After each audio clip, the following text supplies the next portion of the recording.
Desde que o libertarianismo começou a tomar alguma proporção aqui no Brasil, se fala a respeito de um possível movimento libertário, a saber, um grupo organizado de pessoas que compartilham das mesmas ideias éticas e que trabalham conjuntamente para promovê-las. Nos últimos anos, surgiram fóruns para debates, locais virtuais onde ideias são compartilhadas e, é claro, os famosos churrascos libertários, eventos onde os propagadores dos ensinamentos de Rothbard e Hoppe podem tirar fotos juntos. As cores amarelo e preto representam a unidade desse pessoal, e mesmo bandeiras são utilizadas para representar tal movimento, como a famosa e polêmica bandeira de Gadsden. Porém, a despeito dessas louváveis iniciativas, a tal comunidade libertária brasileira parece estar mais dividida do que nunca. Os diversos grupos se excluem, acusam-se mutuamente de serem grupos de esquerda infiltrados no movimento ou qualquer coisa do gênero. Parece que quanto mais se tenta organizar um movimento libertário, mais se fracassa em tal intento. Qual é a explicação para esse fenômeno?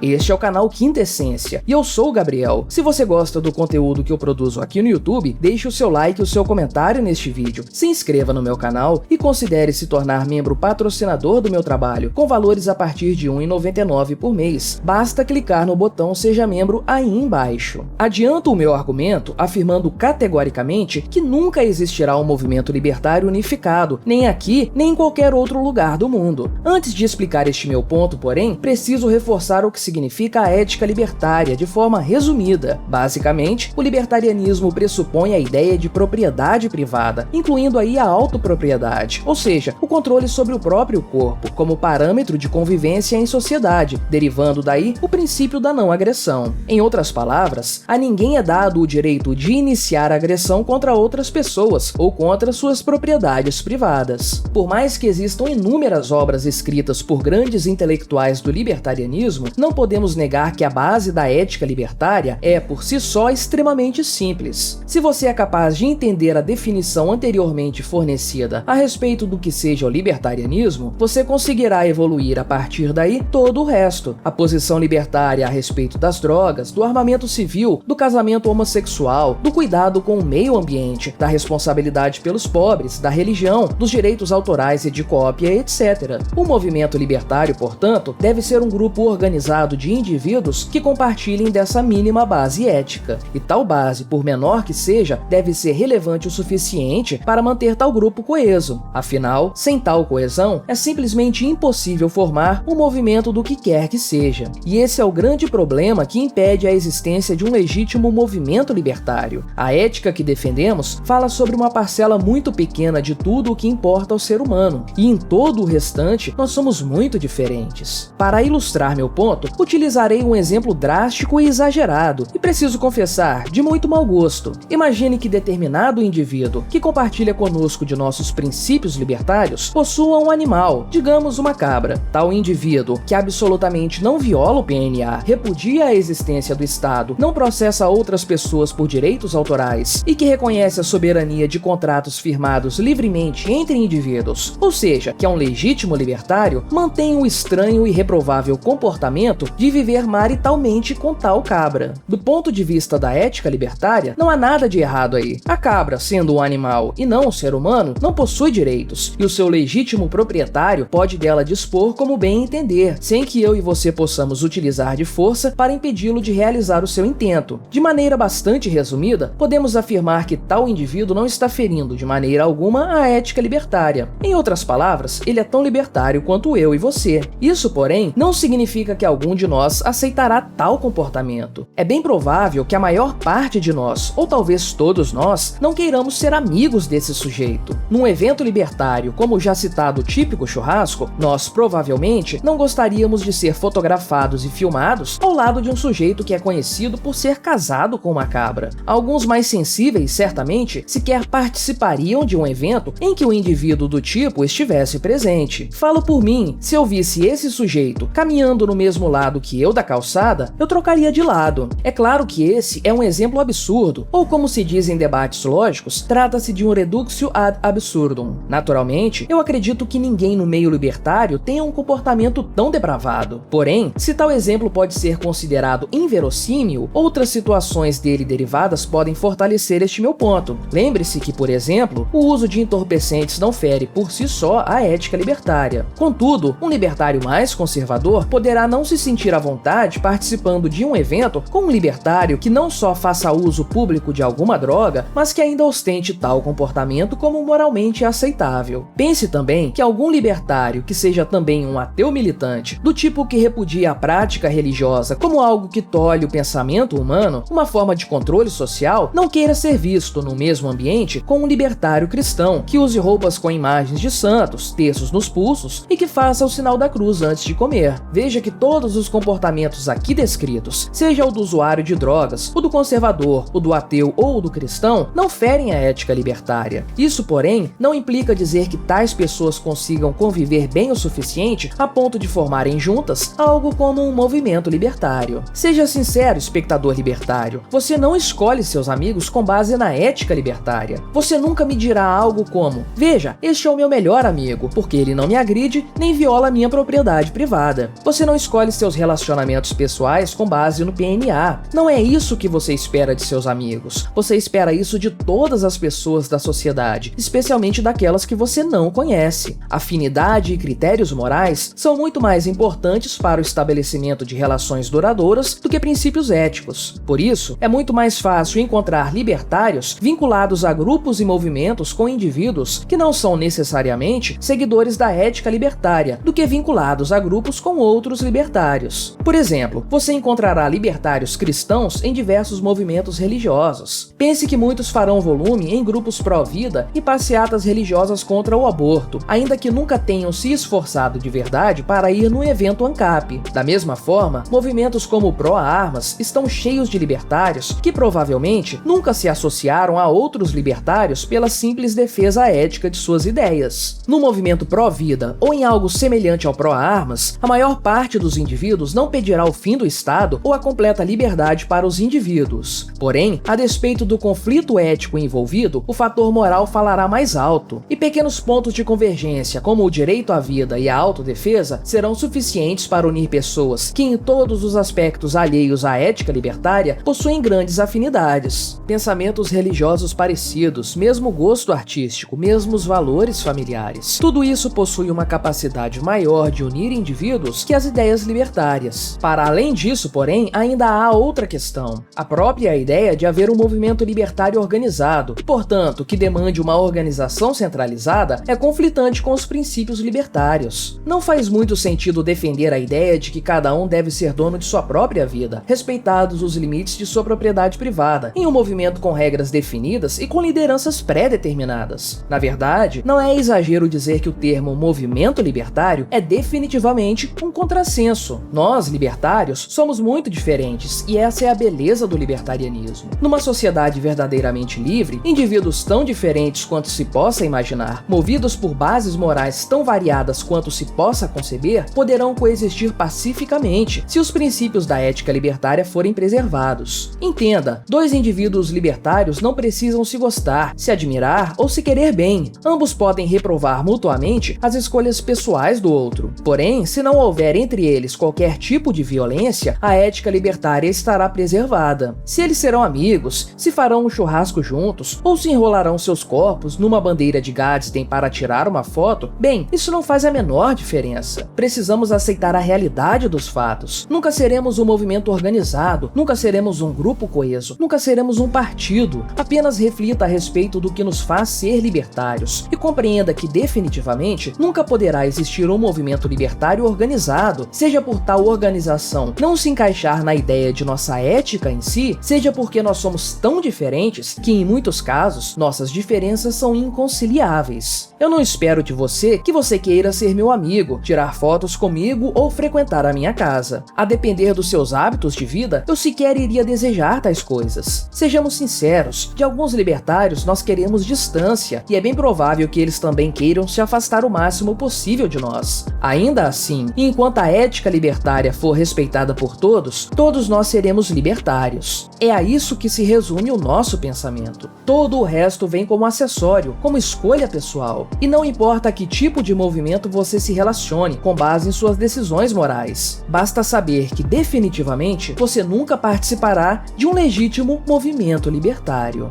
Obrigado por assistir este vídeo até o fim. Agradeço especialmente aos super apoiadores do meu canal: Vitor Braga, Roberto Medeiros, Silvio Guilarducci, Bob Dias, Murilo de Melo, São Mises, Luiz Gouveia, Lucas Clementino e Papa Hardware. Até o próximo vídeo.